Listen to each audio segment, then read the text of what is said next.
Futures and options on futures trading involve substantial risk and is not a suitable investment for all types of investors. Past results are not necessarily indicative of future results. When I use the word I in this video, it refers to what I teach in my charting course or what I author in my twice daily oral and written updates. Prices shown on charts and quote boards are in real time and take into account all known activity up to this point in time.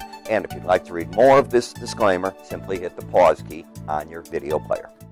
Good afternoon, all. Ira Epstein of Linn & Associates with your metals market update for this Monday. And we're on the 20th of November, 2017, about just after 2:20 p.m. Central Daylight Time. Now remember, we have an abbreviated week because we have Thanksgiving coming up on Thursday. And yeah, we'll be here on Friday, so worry about that all you have to. It's just the way that it's all going to work. But let's talk about other things. You know, we put up our brand new website over the weekend. A lot of work, give my IT department a lot of kudos, good job done. I think you're going to like what you see. For those of you that watch my daily videos, it's easier to get to. In fact, everything. Our website's to us really a catalog of things we offer. The real nuts, the gritty stuff, my recommendations, they're hidden in the members login area and or inside of our charting platforms for you. But let's talk about what's going on. You know, as we look at it, the dollar index took off today. Stock market back up into basically positive territory. The Nasdaq's a little weaker. We're looking at the euro currency get hit as we saw that Ms. Merkel cannot put together, or has been unsuccessful in putting together a majority government, and that creates a real issue. She may well call for a special election. If I were her, I wouldn't go with a minority government. You want to have control, and another election might just put it in her pocket. We have to wait and see how Brexit is going. Today, Ms. May was given new amounts of money to offer to Belgium. We'll see if that did anything. I wrote about this over the weekend. They had offered 20 billion euros. Even if they go to 40, the EU wants 60. So it's going to be a very, very hard game, but coming up with more money, that's one way to get maybe the talks moving on to trade, because right now Brussels has said they don't want to. On the energy market, we now have a word that there's questions as to whether Russia is going to go along with the further production cuts. At the end of the day, I would expect they would, but that puts some pressure onto the markets today. Grain markets down a bit, as you were down in some of the softs, and that had to do with the stronger dollar. But let's go to the gold market and understand what we've got. When you go to a weekly chart of closes, you still have a pattern of a peak, and a peak. And each one of these are under previous peaks. Even more important to me is where the battleground is, which is the 18-week moving average of closes. At the beginning of summer, I wrote a letter on this, and I suspected that the market was falling to it, and that's where I thought battleground was going to be. And it's basically how it's turned out. I was on today Bloomberg, and I said, be careful. If you close under 1275, you could tip the scale to the downside. You did not do that today. You managed to close in the high 1275 area, but not under it.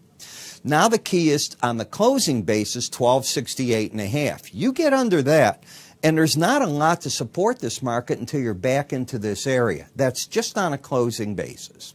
We now go to a daily area chart of closes, and as you can see, the 18-day moving average of closes, you're back under it. Doesn't mean you're going to thrust down or up. What we just saw was a failure at the 1300 level, 1296.50, on a closing basis.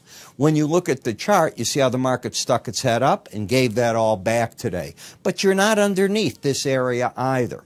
So I can make an argument that, yes, this market's trying to move up, but the important part is this market is going to pay attention to some of the key moving averages. And I'll show you that in a moment here. If you look at the swing line, you have a pattern now of a higher high, and with today's low, under 1274.90, you have a lower low. You have stepped out of the uptrend that you had. You had an uptrend in place until today with the higher highs, higher lows. Remember this pattern, because when you got up here, was there a Bollinger Band near that? On the moving averages, I have darkened now for you the 200-day moving average of closes. And let me explain the story as a technician that I'm seeing. I am seeing gold try to find its legs against the 200-day moving average of closes as a support zone, and I am seeing silver peaked out at the 200-day moving average, which is above the silver prices. They're a flip-flop of each other. But in looking at that, should you fall further, 1271.60 is the next number for the 200-day, and as you can see, you've hit it 3 times here, and each time you've been rejected and moved higher. When we look at the Bollinger Bands, let me bring you to Friday. You get up, you're over the upper Bollinger Band. The odds of staying over it are 5% of the time, but on its own, you don't want to just look at it. You want to look at it in relation to momentum. And if we come to Friday's momentum, you're overbought, you're at the upper Bollinger Band. My argument is I think this is where the pros are taking positions off, not putting them on. Yes, the other side of the argument is that you're narrowed in the Bollinger Bands, and maybe this is enough to start giving the market power to move up. You don't know. That's why most traders that I know, pros, aren't trading one lots. They're trading multiple and peeling on, taking off positions. They're not putting everything on at one number. I've learned that over the years. They're taking it off at one number. And I do a certain amount of that in what I teach in my charting courses. In fact, I do quite a bit of that. So in looking at the market, here you go. And the momentum is turned down. So all of a sudden what happened is you took the air out of the market, just like that. When you go to the gold ETF, lower low, higher high, it's the same chart. If I take the name off each one, they look just identical. So let's go to the one that typically doesn't look this way, which are the miners. And unfortunately, they joined today's parade. They too gave up everything. If you take off today's action, you had a play going. Higher lows, higher highs. You hadn't made it yet to the upper Bollinger Band. You missed it. That number's 22.95. You missed it by 3 cents. Now, let's face it, it was very close to it on Friday. If it pulls back, I'd look for support at the 18-day average, and that's pretty much what it did.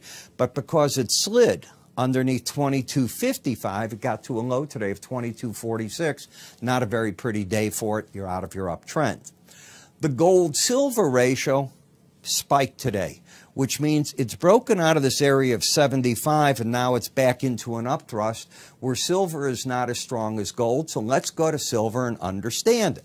Do you see this light gray number, that dashed line rather? And you see you hit it here. You came back here for it. You came up here towards it. Didn't quite hit it. You hit it again on Friday.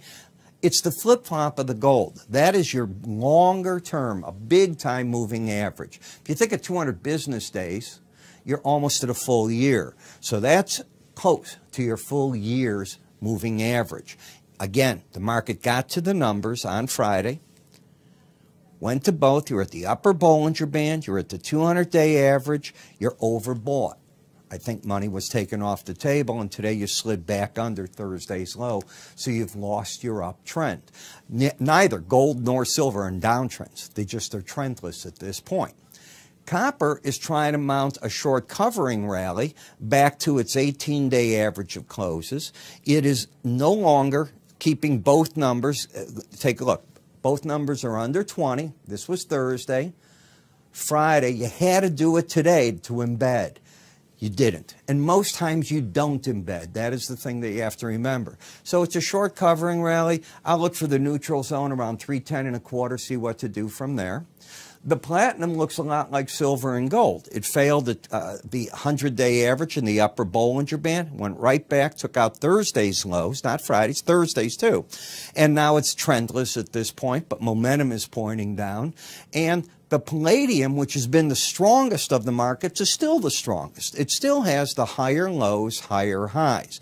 Momentum is down, as you can clearly see here. Bias is up.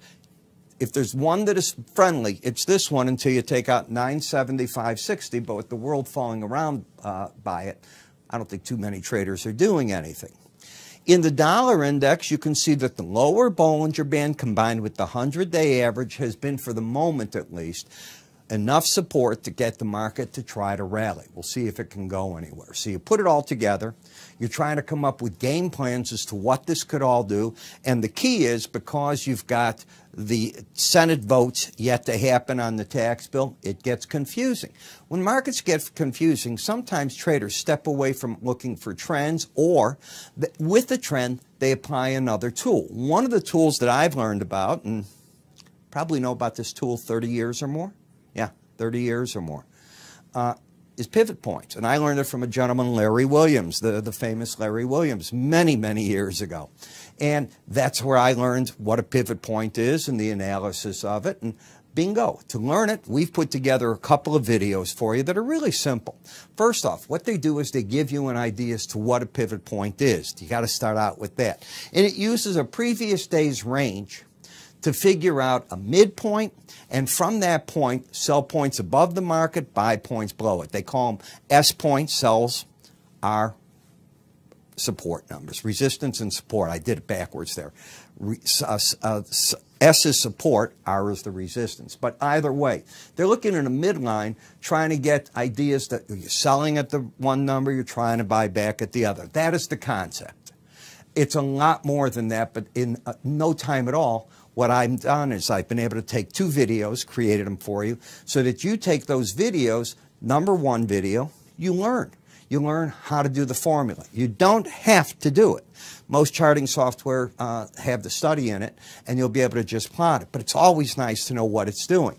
The second one shows you how to plot it on your chart and basically how to use it. There's a third one I'm going to do now that my new website is up, and I have an area for Library of Technical Studies, which I did not really have before, and I'm going to add momentum to it and tie it all together. So how do you get access? Call my staff, go to our website. You can click up here if you're watching me on YouTube, or underneath us on many websites it says, click here for Ira's free information. I'll see you at the end of the day video. You have a great day.